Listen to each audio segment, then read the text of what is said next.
The prominent Australian athlete that I've chosen to perform my case study on is George Gregan.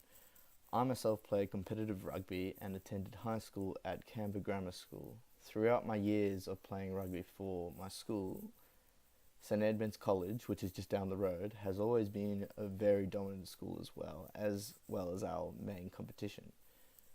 The rivalry between the two schools and the fact that I grew up in that environment playing cricket in the summer and rugby in the winter season was why I chose George Gregan as my athlete. He himself attended St Edmund's College and partook in the same sporting activities as I did. This is why I've chosen him. The autobiography I've chosen is Half Back, Half Forward by George Gregan, which was published in 2008. Sports delivery systems are designed to create pathways and systems for participant progression in sport. This starts as early as junior sporting in school and creates the fundamentals for skill acquirement and progression through the sport until an elite level is reached. Once an elite level has been reached, the process continues with athletes being nurtured. The sport development process consists of 3 stages. Stage 1, attraction process. Stage 2, the retention transition process. And stage 3, the nurturing process. It is important to examine and understand sports systems as they provide opportunities for athletes at all levels to progress through a developmental process in which they acquire and develop the necessary skills required to improve and reach personal goals. This analysis will begin with an in-depth look at George Gregan's experience throughout the sports delivery systems and how he progressed to eventually becoming an elite athlete who still holds the record for the most number of international caps for Australia today. This analysis will include additional information to demonstrate sports delivery systems that are specific for rugby union in Australia. George Gregan was born on April 19, 1971 in Zambia, his father being Australian and his mother being Zambian. From a very young age, Gregan was always athletic and participated in competitive cricket during the summer and rugby during the winter. He grew up in Canberra and attended St Edmund's College. It was only there that he was introduced to the formal rugby code of union. By this stage, Gregan's primary sport was cricket, in which he was able to make the under-19 ACT first 15. By this stage, he was unsure to which direction he would head in as he slowly realised he was playing against players who were much more talented than he was. These players ended up playing for Australia at a later stage. Gregan finally had a big break when he won a rugby scholarship to the Australian Institute of Sport. He eventually started playing rugby at grassroots level, playing for Easts, and became the 5'8" for their first grade team. At a later stage, he was selected to represent the Australian under-19s and go to New Zealand as the halfback. By late 1992, Gregan was training with the ACT under-21s. He was then selected to play in the ACT senior rugby squad, the Kookaburras. Gregan was not being paid to play as if he were a professional athlete. He was certainly training like one at the Australian Institute of Sport. AIS experts such as Ian King, a world-renowned strength coach, offered Gregan excellent guidance. Ian tailored a special program for Gregan and helped set him on his way to maximising every repetition in the gym, which led to Gregan's increased performance on the field. In 1993, Gregan was invited to have coffee with the Raiders coach, who then offered him a position on the team as a backup for Ricky Stewart. Gregan declined this offer and decided to try and continue his journey towards a career in rugby union.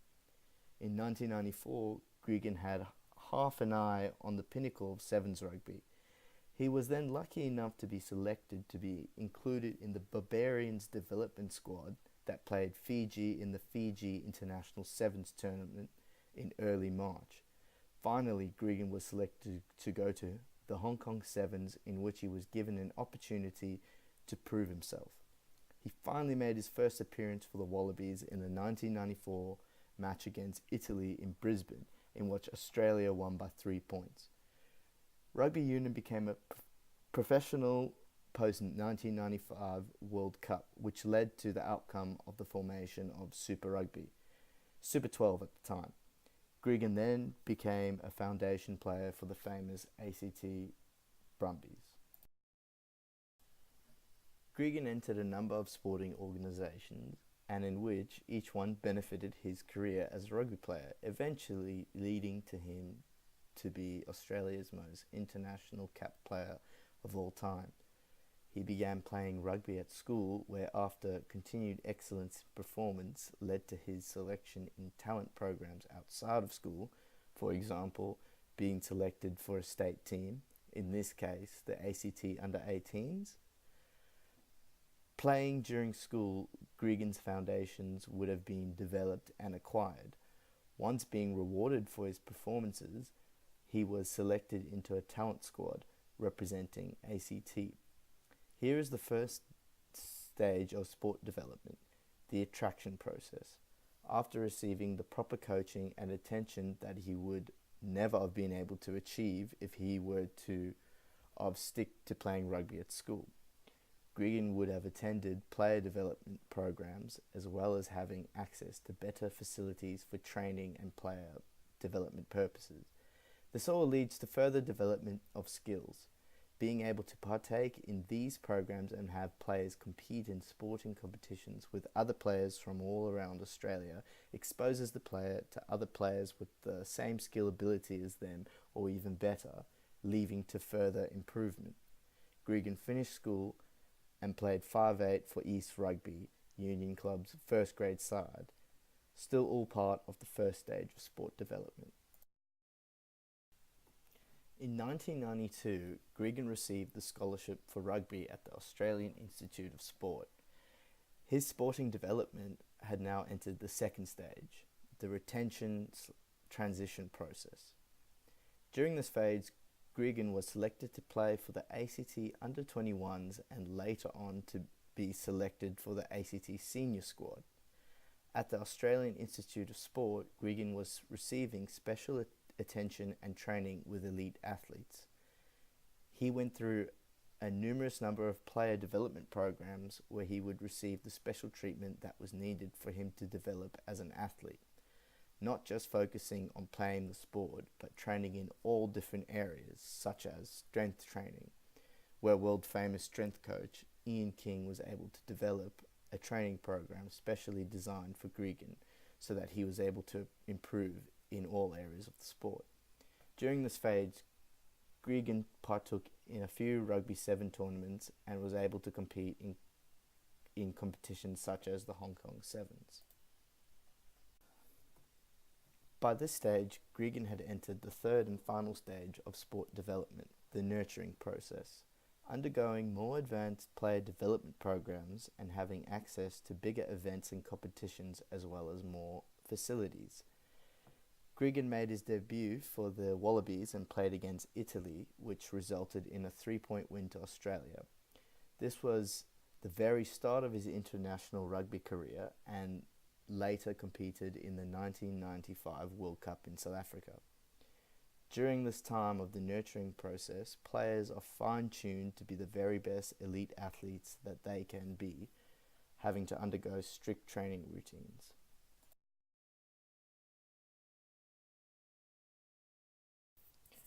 From reading this autobiography of George Gregan, I do believe that Gregan did have a very basic understanding of sport delivery systems.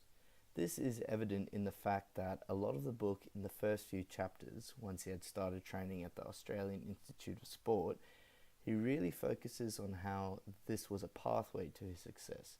Gregan gives credit to his coaches and explains how they helped him improve his ability as a player and developing his sporting career.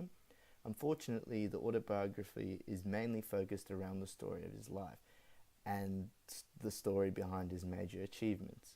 If the autobiography had focused a little bit more on his early stages of life and the training programs and developmental programs he endured, then I'd be able to clearly determine whether or not Gregan had a sound understanding of sport delivery systems.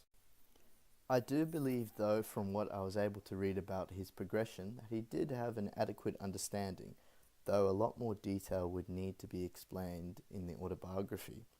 From conducting this analysis, I've learnt quite a bit, especially about how an athlete does go about going through the stages, from reading my chosen book. I've always known about sports delivery systems and that they existed, but never had a sound understanding of an example of someone going through the system and providing myself with knowledge of their own personal experiences. I have a friend with whom I went to school with and played rugby together with at school, Tom Staniforth. He is currently my age and playing Super Rugby for the Brumbies. Tom is a prime example of sports delivery systems working.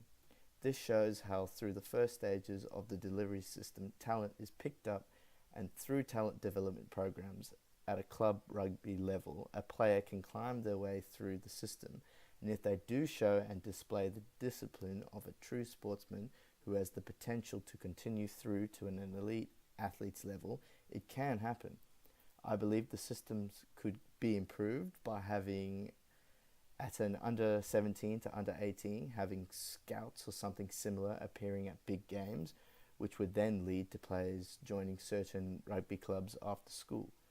This would probably stop players who do have the talent from not continuing with sport after school. In conclusion, George Gregan began playing sport at a very young age, playing the typical schoolboy's sport, cricket in the summer and rugby in the winter. Once he finished school, he was still playing both and was not sure on which sport of the two he should pursue, as he was playing at the same level for both of them. It was only until the delivery systems sucked him up and injected him into the Australian Institute of Sport, where he was put into the right direction for him to succeed in a career with rugby. Each stage of the sport development system played a very crucial part of his career with rugby. Each organisation that he went through opened up a pathway in which he was able to improve and move forward in his pursuit as a professional elite athlete. This in turn led to Gregan being a great rugby player and an Australian icon.